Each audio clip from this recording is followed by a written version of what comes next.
呢一次 S960人行橋項目咧係全球首例，我哋係採用咗咧係將兩個模組預先拼裝成為一個大型嘅模組嘅策略，咁以最大嘅程度咧係減少現場嘅焊接嘅。咁但係咧呢一種嘅設計咧都帶嚟咗咧運輸上面嘅挑戰。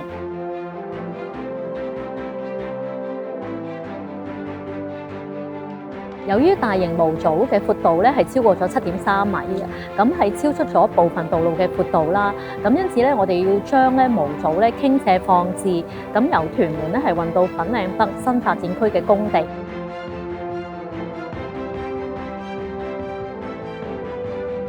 值得一提嘅係咧，沿途34公里咧，實際上咧每個晚上咧都有好多其他嘅工程咧係同期進行嘅，譬如話好似係水管或者係道路嘅維修啦。咁所以咧，我哋喺運輸前咧，其實我哋都同各方咧進行咗充分嘅溝通同埋協調啦，盡力將影響咧係降到最低嘅。為咗確保咧運輸嘅安全啦，同埋順利進行啦，咁我哋同地政總署合作，利用佢哋提供嘅詳細地理空間數據，加上咧有港大 MIC Lab 嘅參與啦，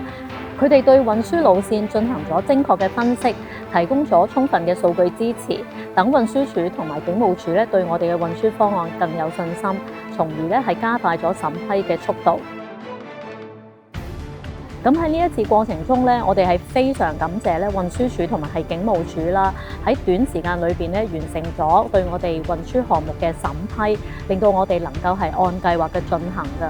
呢一次嘅成功有賴大學、政府同埋業界三方嘅合作，同埋係政府部門之間嘅高效協調，呢啲都係項目成功嘅關鍵因素。